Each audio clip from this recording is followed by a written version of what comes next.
베다니 예수님이라는 제목으로 은혜 나눌 때 큰 은혜가 임하시기를 축복합니다.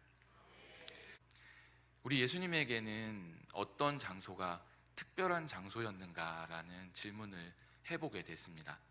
먼저는 갈릴리 지방입니다. 예수님께서는 이 갈릴리 지역에서 사역을 하셨습니다. 천국 복음을 전하시고 또 그 복음의 능력이 나타나서 모든 병든 것과 약한 것을 고치셨다라고 말씀하고 있습니다.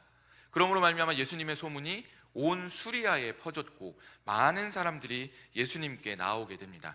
그 중에는 각종 병에 걸려서 고통하는 자, 귀신 들린 자, 간질하는 자, 중풍병자들이 나왔다라고 기록하고 있습니다. 예수님께서 복음을 전하셨던 이 갈릴리라는 지역은 특별한 지역처럼 느껴집니다. 심지어 이 갈릴리에는 예수님의 고향인 나사렛도 있습니다. 그런데 예수님께서는 인자가 머리 둘 곳도 없다라는 말씀을 이곳에서 사역하시며 하셨습니다. 예수님께서는 눈코 뜰 새 없이 바쁜 사역의 나날들을 보내고 계셨습니다. 누가복음 4장 29절에서는 이런 사건을 기록하고 있습니다. 우리 함께 말씀을 봉독하겠습니다. 일어나 동네 밖으로 쫓아내어 그 동네가 건설된 산 낭떠러지까지 끌고 가서, 예수님을 동네 밖으로 쫓아내고 낭떠러지까지 끌고 가서 밀어 떨어뜨리고자 했던 사건입니다. 이 사건이 있었던 곳이 바로 예수님의 고향인 나사렛입니다. 머리 둘 곳도 없다 말씀하신 그 예수님의 말씀이 이해가 됩니다. 갈릴리 바닷가 근처 빈들, 그곳에서는 오병이어의 기적이 있었습니다. 그 이후부터 예수님을 따라다니는 사람은 더 많아졌습니다. 어떤 사람은 먹을 것을 구하기 위해 예수님을 따라다녔습니다. 어떤 사람은 병을 치유함 받기 위해 예수님을 따라다녔습니다. 어떤 사람은 인생의 어떤 문제를 해결함 받기 위해 예수님을 따라다녔습니다. 그러나 그들은 모두 예수님을 떠나버리고 맙니다. 예수님께 먹을 것을 달라 말씀하는 사람들에게 예수님께서는 내 몸을 먹어라, 내 피를 마셔라 라는 말씀하십니다. 그리고 천국의 복음에 대해서 더 자세히 말씀하십니다. 자신들이 원하는 것을 얻지 못하자, 음식을 얻지 못하자 그들은 이 말씀은 어렵다라는 말과 함께 예수님을 떠나가 버리고 맙니다. 갈릴리, 예수님께서 많은 시간을 보내셨던 그곳, 예수님께서 많은 기적을 베푸셨던 그곳에서 있던 사람들은 예수님께 요구하는 사람들이었습니다. 예수님의 공생의 사역에서 또한 예수님께 중요한 위치를 차지하고 있는 장소는 예루살렘입니다. 예루살렘은 종교와 정치의 중심지입니다. 유대인의 왕으로 오신 예수님께 이 장소는 굉장히 중요한 장소였을 것입니다. 그리고 특별히 하나님의 성전, 예루살렘 성전이 있는 곳이기 때문에 더 특별한 의미를 가지고 예수님께 더 중요한 의미를 가지고 있는 것이 바로 예루살렘입니다. 예루살렘 성전은 예수님께 아버지의 집입니다. 아버지의 집은 어떤 곳입니까? 편안한 곳입니다. 아버지의 집은 어떤 곳입니까? 내 집입니다. 아버지의 집은 어떤 곳입니까? 나에게 안식을 주는 곳이 바로 아버지의 집입니다. 그러나 실제로 예루살렘은 예수님께 안식을 주지 못했습니다. 오히려 예수님께서는 예루살렘에 올라갈 때마다 힘든 여정들을 겪으셔야 했습니다. 어떤 때는 비둘기를 팔고 돈을 바꾸는 사람들의 상을 엎어야 했습니다. 또 어떨 때는 바리새인과 율법학자들과 논쟁하셔야 했습니다. 행동거지 하나, 말 한마디 조심해야 하는 곳이 바로 예루살렘이었습니다. 예수님이 예루살렘으로 입성하실 때 수많은 사람들이 종려나무 가지를 흔들며 예수님을 환호합니다. 그러나 며칠 지나지 않아 그 사람들은 예수님을 십자가에 못 박으라 라고 소리 지르는 사람들로 변화되었다라는 것입니다. 머리 둘 곳도 없으셨던 예수님, 그러면 예수님은 어디서 안식할 수 있으십니까? 그것과 중요한 연관이 되어 있는 장소가 바로 오늘 말씀의 제목인 베다니라는 곳입니다. 베다니가 처음 성경에 등장한 것은 누가복음 10장 38절부터 39절입니다. 마리아와 마르다라는 자매가 등장합니다. 베단이라는 지명은 나오지 않습니다. 그러나 우리는 미루어 짐작해서 알 수 있습니다. 마리아와 마르다가 그 집으로 영접했기 때문입니다. 그들의 집이 있었던 곳은 바로 베다니입니다. 베다니는 괴로움의 집이라는 이름으로 불렸습니다. 빈민가 같은 곳이었겠죠. 그러나 처음 성경에 등장하는 이 베다니의 모습은 따뜻합니다. 길을 가시는 예수님을 자기 집으로 초청하는 그 이야기가 베다니의 첫 등장입니다. 동일하게 이 자매에게 있었던 마음은 예수님을 사랑하는 마음이었다라는 것입니다.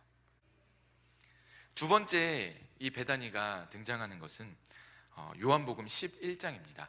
이 마리아, 마르다, 그리고 나사로, 이 남매와 예수님과는 끈끈한 무언가가 있었습니다. 베다니, 가난한 곳, 괴로움의 집, 여기 이 동네, 낙후된 이 동네, 못 사는 사람들이 사는 동네, 그곳에 살고 있지만 예수님을 사랑하는 이 자매들, 이 남매들, 이들은 동일하게 예수님께 사랑받는 사람이었다라고 하는 것입니다. 예수께서 본래 마르다와 그 동생 나사로를 사랑하시더니 직접적인 표현으로 이렇게 표현되어 있습니다. 요한복음 11장 3절 말씀에서는 나사로가 병들었다라는 것을 예수님께 전할 때 이런 말씀으로 전하고 있습니다. 주여 보시옵소서, 사랑하시는 자가 병들었나이다 라고 표현되어 있습니다. 예수님께서는 그 소식을 들으시고 계셨던 곳에 이틀을 더 유하십니다. 그리고 베다니로 가십니다. 예수님께서 베다니에 도착하셨을 때는 이미 나사로가 죽어 장사 지낸 지 나흘이 지난 때입니다. 사랑하시는 마리아와 마르다, 이 두 자매에게 생명과 부활에 대하여 말씀하십니다. 그리고 그들과 함께 나사로의 무덤이 있는 곳으로 가십니다. 그리고 그 무덤을 향하여 명령하십니다. 나사로야 나아오라 명령하십니다. 그 명령에 죽어있던 나사로가 일어나 배로 동인 것을 그대로 동여진 채 얼굴에 수건으로 덮여있는 그대로 나아옵니다. 예수님께서는 이 나사로의 죽음에 대하여 이렇게 말씀하십니다. 이 병은 죽을 병이 아니라 하나님의 영광을 위함이요 하나님의 아들이 이로 말미암아 영광을 받게 하려 함이라. 아멘. 이렇게 말씀하십니다. 누가 주님께 사용되어질 수 있습니까? 주님을 사랑하는 자, 주님께서 사랑하시는 자가 이렇게 사용될 수 있다라고 하는 것입니다. 예수님께서는 고난을 받으시기 위해 예루살렘에 입성하십니다. 예수님께서 입성하셨을 때는 유월절 엿새 전입니다. 그리고 예수님께서는 입성하신 후 다시 베다니로 가십니다. 마리아는 향유를 가져옵니다. 그리고 그 향유를 예수님 앞에 깨뜨립니다. 온 집안에 가득한 향유 냄새, 자기 머리털로 눈물로 주님의 발을 씻는 마리아, 주님을 사랑하는 모습의 극치가 이곳에서 펼쳐집니다. 주님은 그것을 최고의 헌신으로 받으셨습니다. 예수님께서는 고난당하시기 위해 예루살렘으로 들어가십니다. 예수님께서 입성하시고 마지막 일주일을 홀리윅이라고 부릅니다. 이 홀리윅 동안에 월요일은 예수님께서는 성전을 깨끗게 하십니다. 화요일은 바리새인과 서기관과 논쟁한 날이 화요일입니다. 수요일은 가룟 유다가 대제사장들과 예수님을 팔기로 공모한 날입니다. 목요일은 최후의 만찬, 그리고 기도하신 날이며 금요일은 신문 받으신 날, 그리고 십자가에 못 박히신 날입니다. 머리 둘 곳도 없었던 예수님은 아마도 마가복음 11장 11절에 나온 것처럼 저물매 12제자를 데리고 베다니에 나가시니라 라는 말씀처럼 낮에는 치열하게 돈 바꾸는 사람들, 장사하는 사람들, 성전을 깨끗게 청결하는 일들, 논쟁하는 일들, 서기관, 바리새인, 이런 사람들과 심각하게 논쟁하는 일들, 그런 일들 겪으시고, 또 제자의 배신, 이런 일들도 있으시고, 그 밤에는 베다니로 가시는 겁니다. 베다니로 가시는 겁니다. 갈릴리에서도 예루살렘에서도 머리 둘 곳조차 없었던 예수님께서는 마지막 그 일주일도 치열하게 공생의 사역들을 진행하고 계십니다.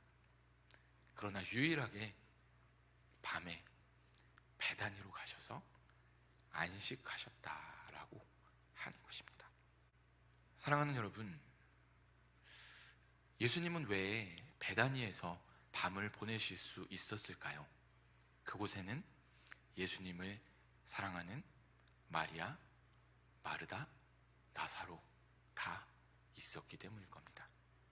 그저 예수님께 드리기를 원했던 사람들, 예수님을 사랑했던 사람들, 예수님을 향한 뜨거운 마음을 가지고 있었던 사람들, 그 사람들에게 베다니에 가셔서 주님은 비로소 그 밤을 편히 쉬실 수 있었다라고 하는 것입니다. 예수께서 그들을 데리고 베다니 앞까지 나가사 손을 들어 그들에게 축복하시더니 축복하실 때에 그들을 떠나 하늘로 올려지시니 그들이 그에게 경배하고 큰 기쁨으로 예루살렘에 돌아가 늘 성전에서 하나님을 찬송하니라. 아멘. 누가복음 마지막에 기록되어 있는 말씀입니다. 예수님은 어디에서 하늘로 올라가셨나요? 예수님은 베다니 앞에서 하늘로 올라가셨습니다.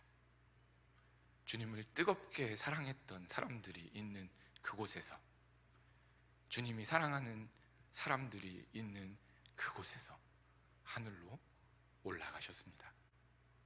괴로움의 집이라는 이름을 가지고 있지만 누구보다 예수님을 사랑했던 사람들, 누구보다 예수님과 함께하기를 원했던 사람들, 예수님의 사랑을 받았던 사람들, 하늘로 올라가실 그때에 그곳에서 하늘로 올라감을 당했던 그 베다니, 우리가 모두 베다니 사람들과 같은 사랑하는 마음을 가지시기를 축복합니다.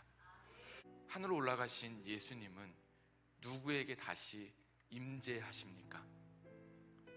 주님을 사랑하는 사람에게 임재하실 줄로 믿습니다.